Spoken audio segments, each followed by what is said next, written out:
reformulating our cognitive individuality in the early Heidegger. So I was looking at this book on Kant and Heidegger, which has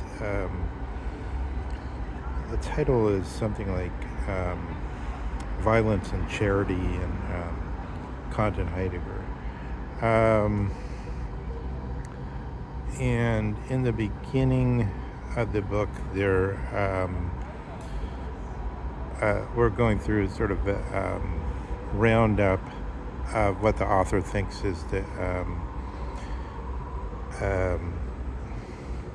first name is Morgana. I can't remember the last name, but what she says is her view of the general analytic, or not even analytic philosophy, but also sort of in general Kant scholars' attitudes. She uses the phrase, I guess Anglophone philosophy basically means analytic philosophy, probably. I don't know. She says the Anglophone philosophy. I've experiences with Aristotle. Like there's a general resistance to listen to Heidegger on Aristotle for the reason that he said to read into the text rather than to proper forensic scholarship and make a very strong case simply. And so she's explaining to some extent her thoughts on the way Heidegger operates. So it's like I've just read a post on X that was saying like how worthless it is to go into book reviews, but this isn't really a book review. It's more just a bouncing off what's there so far in the text. I was struck by one,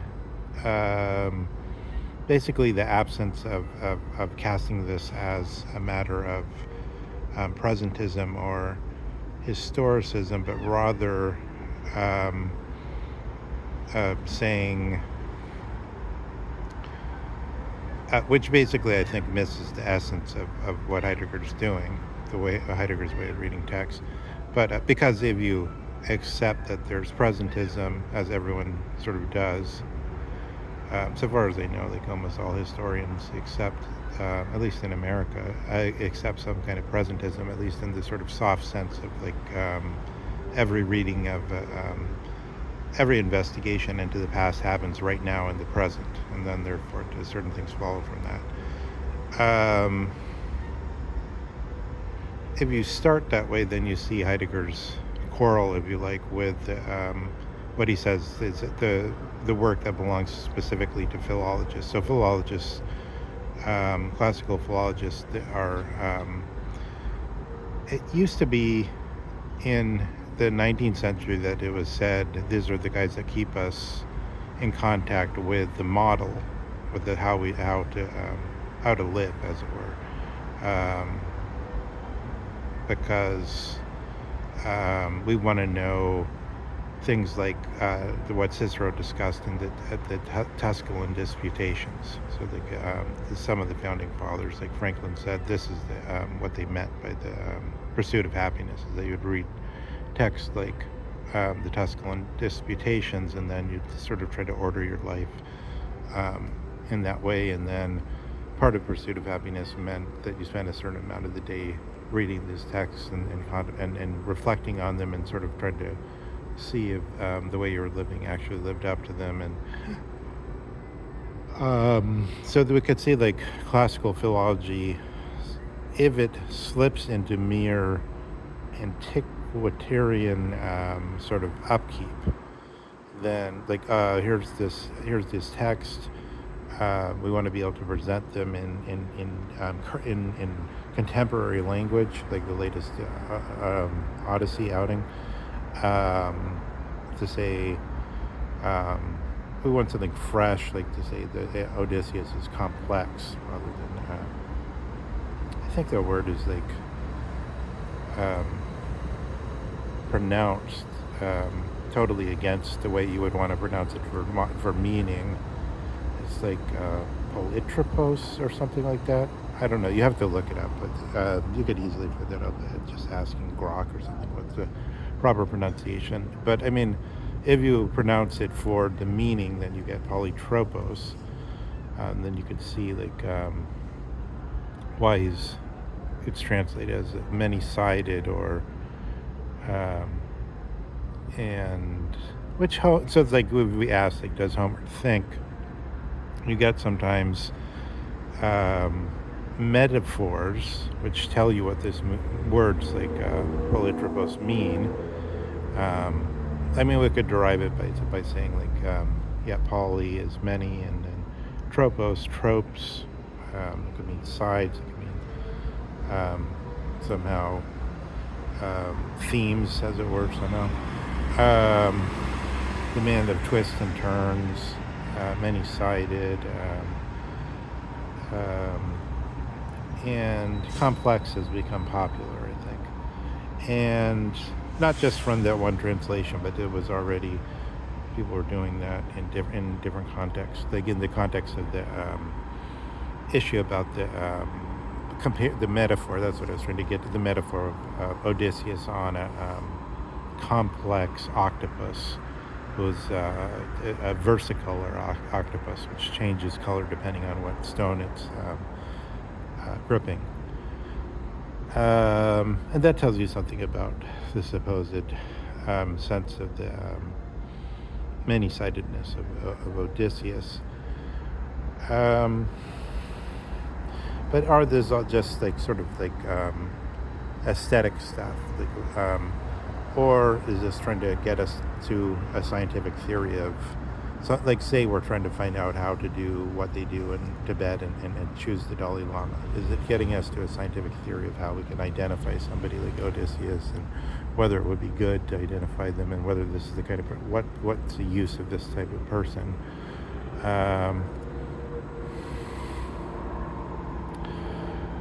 And so there's a question like, what happens if this text ceased to be read by scientists? This is like philosophers, scientists.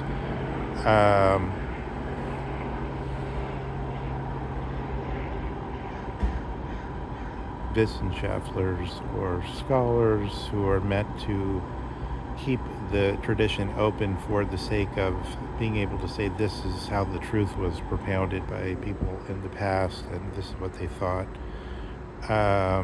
rather than more like a museum curator that has care of a painting. Or I suppose there's also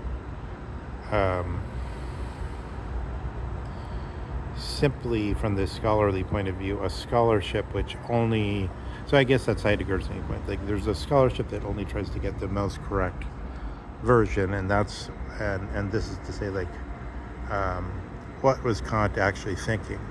And so like for Heidegger, that's just a starting point. Like it's like, yeah, we could ask what was Kant thinking, but then we realize, and that's like sort of the boring scholarly correct version. But then since if we're don't just want to know what Kant was thinking, but we are also interested in the truth, then so like she's saying here, okay, then I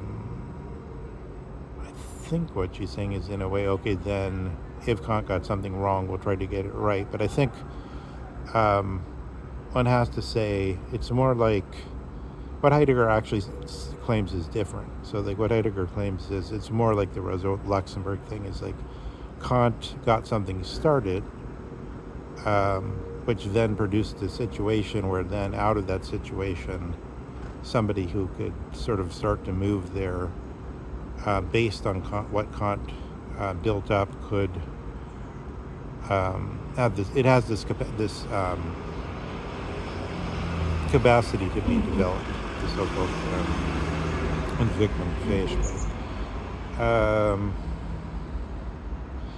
But it's not the same as scientific progress, really. It's not the same as in the experimental sense, in the following sense. It's like if you say the time of German idealism felt compelled to put everything in terms of system, for instance. That would be one instance of the sort of Stimmung or attitude of people from, like, I don't know, 1870 to from 1770 to 1831 or something, the death of Hegel, the overall time when German idealism was at its most powerful. So the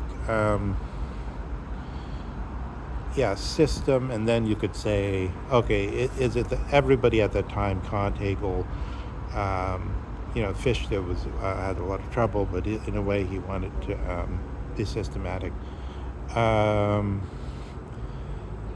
And everybody was sort of aware of the claim that if you're systematic, it's better. So that in a way it was so obvious that they couldn't really criticize that. Only later, like Nietzsche would break that apart.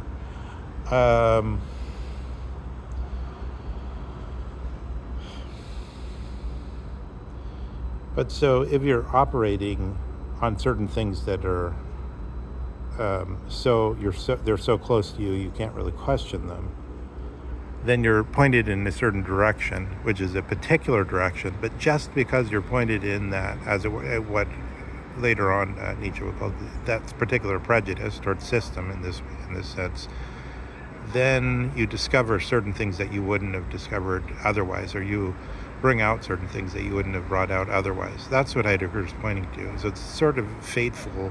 It's almost like it's a theory. In a way, that's why Heidegger lends himself to the charge of historicism. If historicism, a philosophy of history properly would mean there's an ordered progress in it, like Hegel thinks, but with this inverted logical principle of the dialectic. They have some it's one of the non-standard logics or whatever. Badiou has something good on that, I think, but there was sort of millions of people sort of. It's a standard topic about how to understand Hegel's dialectic in terms of non-standard logic. I just forget the name of it. It doesn't matter for the present discussion. But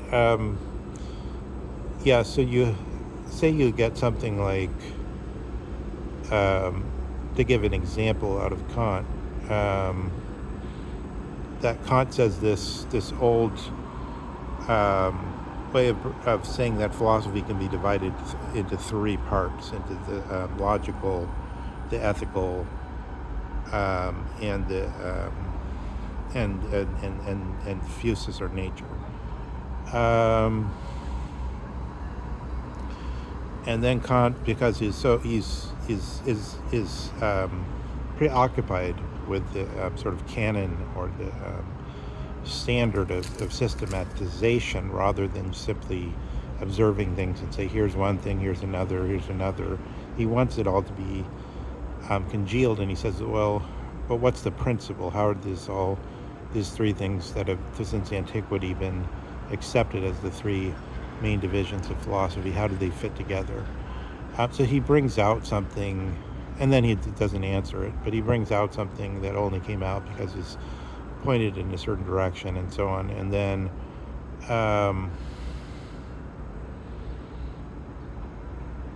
Heidegger, without being dogmatically glued to saying this will always happen again in our time, sort of says this is one way we could see how this happened. And then when we find what Kant was doing, we don't have the same prejudice towards the system that he had, so we're not going to, even though we're not going to try to do the same things that he did, we have what he did and sitting there. And in a way, it's just you could explain that as in nihilistic terms. It just was a prejudice. It so happened that way, and here we're faced with it. So that it's not necessarily to be understood as sort of like Kant made some mistakes, or we could understand Kant better than he understood himself. Or so I think a whole discussion on this type of thing I found wanting, but at the same time I thought that what was being said at the beginning of the book was there's nothing wrong with it,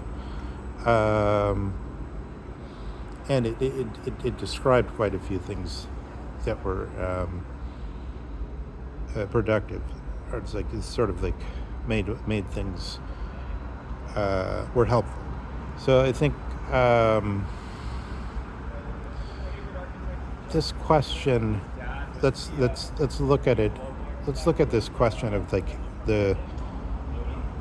how fructifying this type of textual issue could be, and try to push it into these basic questions that we were looking at before. And the question that she's asking in the book is about how much is this Kantian imagination coming over into Heidegger. That imagination and understanding are in a certain way identical. So that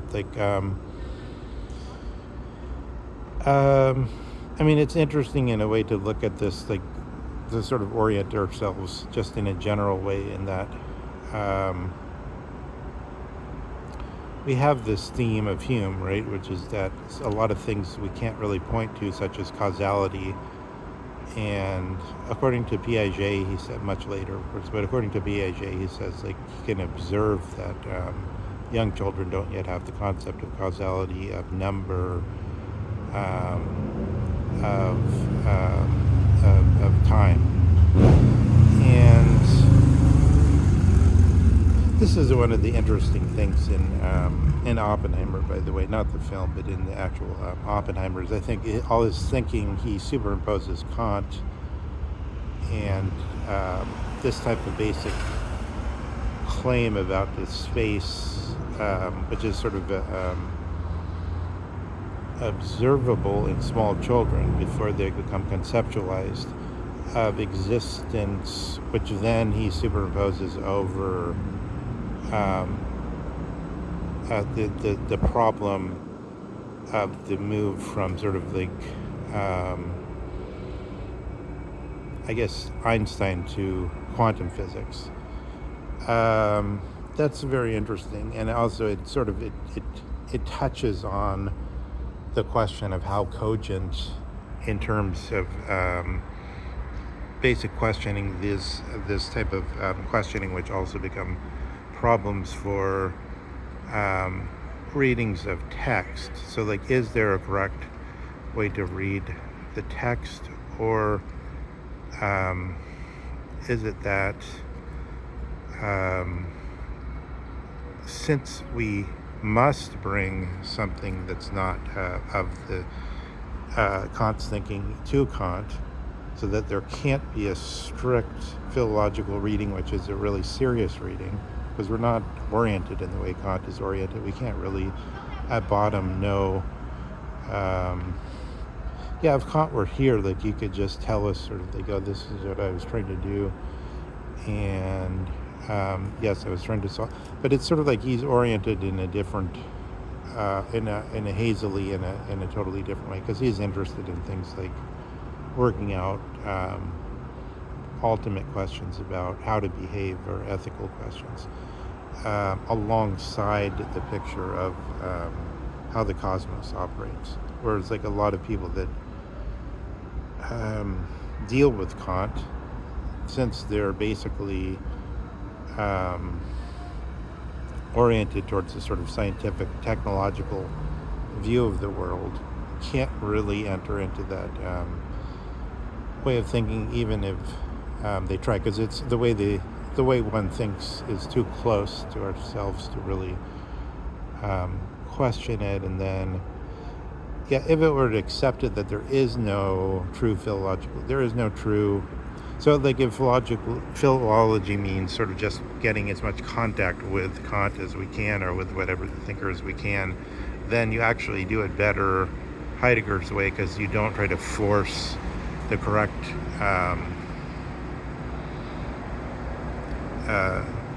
hermeneutic view, which says like you can only make a very strong case out of the text through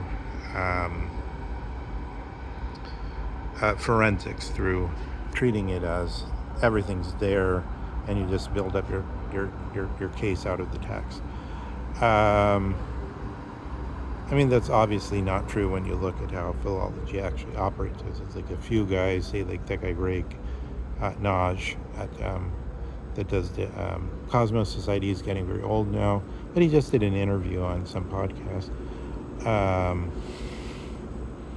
He gets a little more power than some other people, and then his him carrying on, I think, this wrong-headed interpretation about putting Achilles as the main figure of the Iliad, but just because I think that's not right, really. I think the Iliad is not really meant to simply be the poem of Achilles in the way Odyssey is meant to be of Odysseus.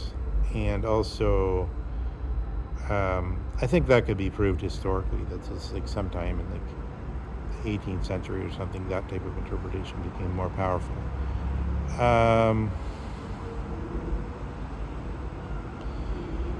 And also, therefore, making Agamemnon into the villain in a specific way, as against the supposed best of the Achaeans. Achilles, but I think there's passages where it says something similar about Agamemnon, beside from him being the king of kings and having the most far-flung fame of anyone, which is why he's the supreme leader, simply by the unanimous choice of all the other kings.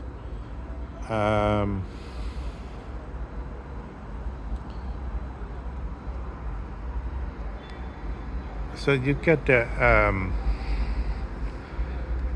question where you're saying if there has to be reading into the text, then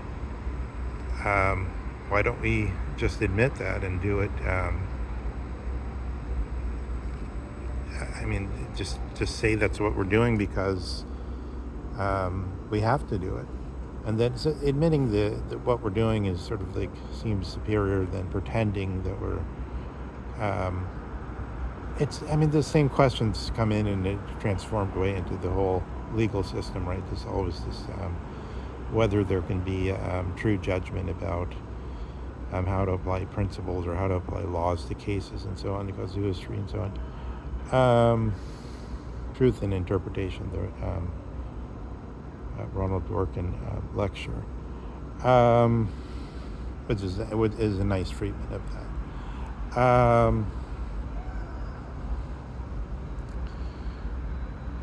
But let's look at the actual issue of the. So I was giving the example before I read this of in the last video of Hume saying everything has to come in through the senses, and then the example of the greens and yellows and whether we could fill in the colors between those. One can say further, depending on what kind of language you have, like whether all dark colors go together much more as a category and also as a cognitive factor, the way your brain functions, than do sort of scales across from light to dark of the same color. And then it matters something about the way we use language, the way words express it in our language, things like that. We could see here a lot of sort of notions that vaguely team up around the sense that Heidegger has a point about that there's something, it's neither... there's something there that where there's a lot of a nexus of things that we could sort of break into here, possibly. like in the sense that, I mean, I'm just making this, this Bricoleurs sort of collection here of things that might have some importance, but it's sort of like I think of Ernst Rutherford, who's like isolated the core of the atom and all these basic features, along with Heisenberg and some other people. But then he died in like 1932, or actually I think a few years later, right when the bomb was being developed. So like here he is, as well apprised of and actually able to do work in the most advanced part of physics at the time, and he died saying nothing is going to come of this. He thought it was just a matter of pure contemplation of the universe. Like he didn't think, he knew there was some electrons and some energy in the core of the nucleus, but it's like he didn't think it was going to lead to anything like nuclear power plants or nuclear weapons, which it did like immediately after he died. So there could be unexpected things that we could discover in this whole sort of nexus of both I mean, we talk in terms of refiguring our cognitive individuality and things like that, and then you could see where Heidegger is talking in a way that's like, it puts him into some kind of niche or something, like as though he's in his own private Benedict option or whatever, and then like only a lot of people shun Heidegger, and they're like, oh, we're not going to these Anglophones, or we're not going to deal with Heidegger because he doesn't read Aristotle properly, he doesn't read Kant properly, he reads into them instead of just reading them. So you get this possibilities that different niches of cognitive individuality are like sequestering themselves, and then how many people actually think that way, and how many are, and how much does it actually play a role in political life? Because like how many people in daily life actually are thinking this way, are like this, are this type of person. You run into a lot of people that are like one or another form of standard Democrat or progressive, and then it's sort of obvious. And then there's various little, oh, this guy was part of the University Pairs system, and so he has different prejudices active, and this one, is an American, so is this he's ready to always talk about these subjects, and you got different types, and then like some of them are more prevalent, partially because they're produced by the universities, but some formations, some informative personality types in a more Aristotelian sense are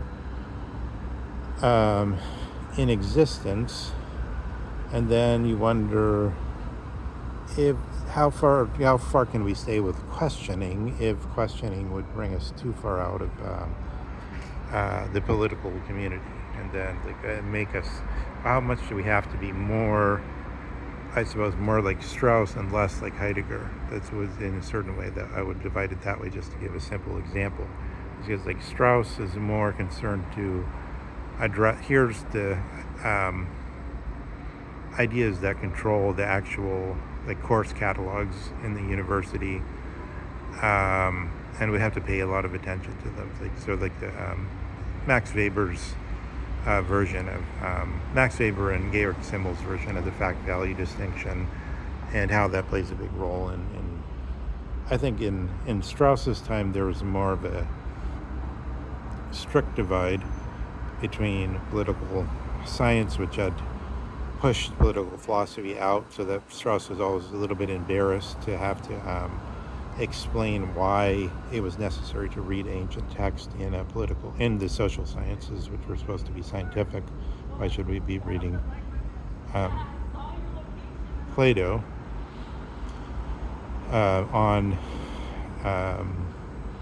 Yeah, which would, after all, be just subjective opinions of ancient Greek or whatever. And then he has to spend a lot of time justifying that to some extent until I think at the end of his life, he went to some Catholic school where he had less of an issue. But I mean, that shows like part of the problem is just that your tradition could die off if you don't do the politics around it. If you just go into the Benedict option, or if you just become a radical questioner, where I suppose Heidegger puts that in terms of like I would risk becoming unintelligible, and then like sometimes you see it sort of more in the late Heidegger. But I think Heidegger thought, oh, okay, I'm already established in the library of the ship of state sufficiently that I could then become more cognitively daring, and then in terms of going away from what was immediately comprehensible and what sort of offended everyone in a certain sense. And then Heidegger gives long explanations to the political community about why should we be offended by things that we don't understand if they're one, because people will think, oh, it's so-called fair reasons, because, oh, you're just trying to conceal the fact that you're talking nonsense. And then two, so-called fair is so stupid. It's just abuse of somebody abuses their credential to get something published. So what? It's stupid. But you could see like the idea behind it. It's because there's a lot of envy involved. It's because it's like, oh, here's these people doing something advanced. They understand these problems of presentism and how this is affecting all the academic course catalogs, and how that affects the political system. Well, they have insight into something we don't have insight into, so that's going to annoy people. And then, is it real insight? So then a lot of people want to just say it's not real insight, it's just a bunch of nonsense. So like, you could see how there's a lot of energy around the issue, and then Heidegger wants to say, but at bottom we should actually want to pursue this type of research. So let's see, but it brings us into a lot of sort of odyssey of difficulties, and possible extinction, right? Possible extinction under the simply the mortality that strikes those who are unintelligible, and put down as being not having articulated anything anyway worth discovering. So let's try to just bring this issue for a second into this simple problem of whether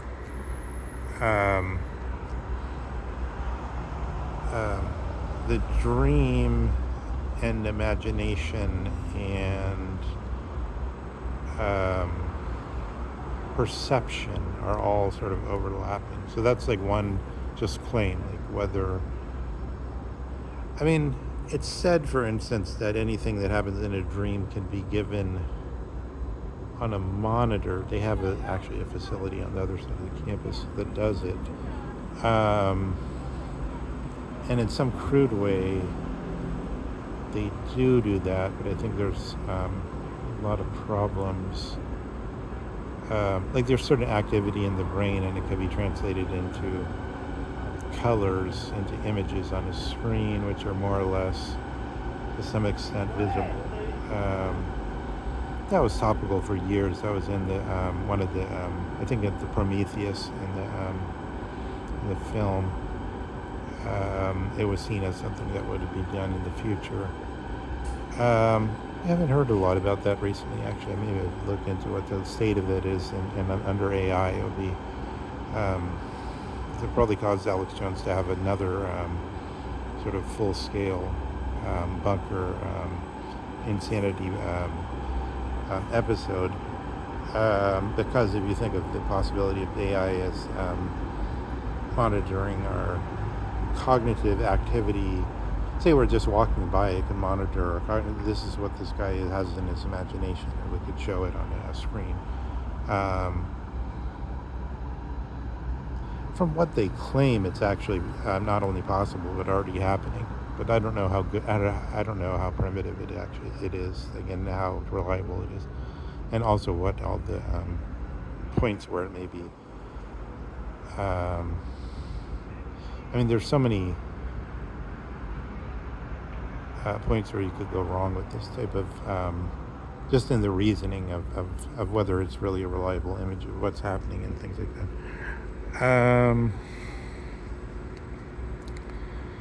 But I think it's interesting to see, again, where Heidegger and in this Questions with Kant is interacting with our basic picture of supposedly what the external or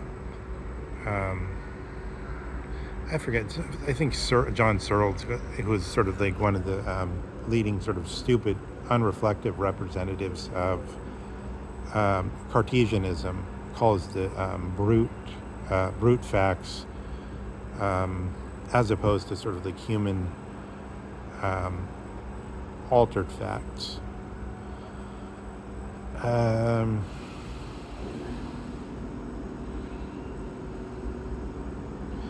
I think that's just, we should keep that in mind as we go forward with this question, that there's kind of, depending on how,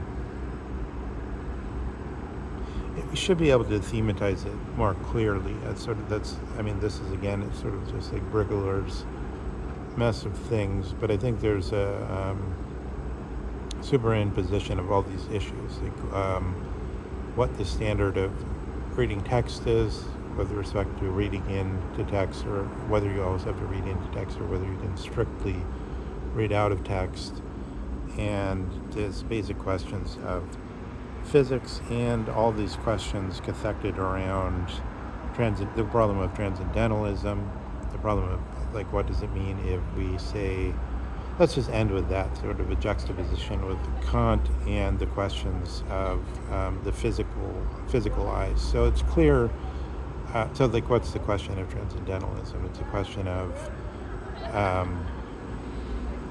what's the minimum amount of sort of like ordering we need in things so that things will be intelligible, on the notion that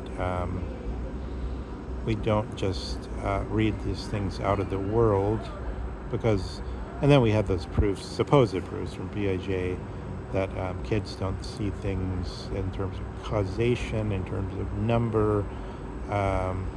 You may be able to prove that they already do sabotaging. That's one of the things people like to trot out, but that doesn't mean that it's part of their intelligence. It's part of the way they understand it. Maybe physically they do sabotaging, like immediate counts of things in their activity. I don't know.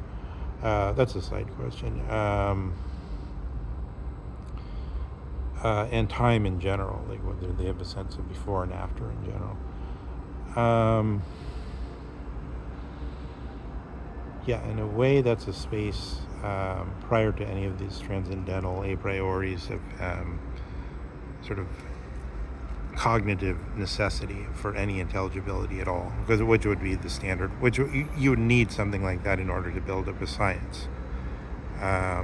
For Descartes, it's kind of extension and number and geometry all go together. So you have something to work with, to build up with.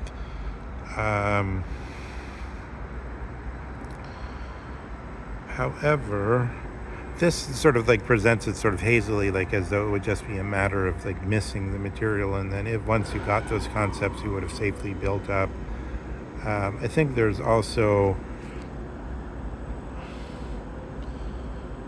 a more basic problem, which is that if our physical eye and all, the optic loop and whatever, all these questions about is there homunculus? No, there can't be, like a little man inside the neurons watching a screen or something. No, that doesn't make sense. So then they have all these problems they don't know what to do with.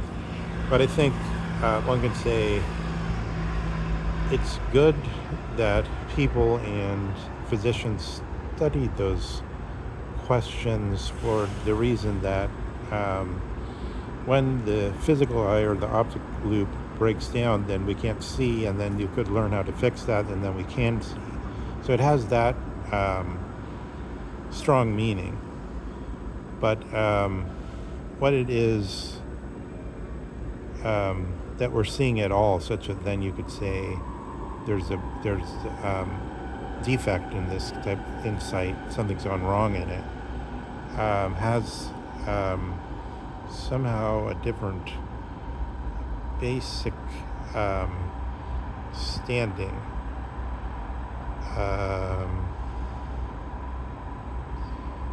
And it involves, and it involves the fact that we could imagine things that aren't now here. We could remember things and picture things that aren't right now here, and we could have dreams, and that they all seem to have a connection to what we're usually calling perception, as though it were reliant simply on that optic loop and that lens and that eye, that physical eye, EYE.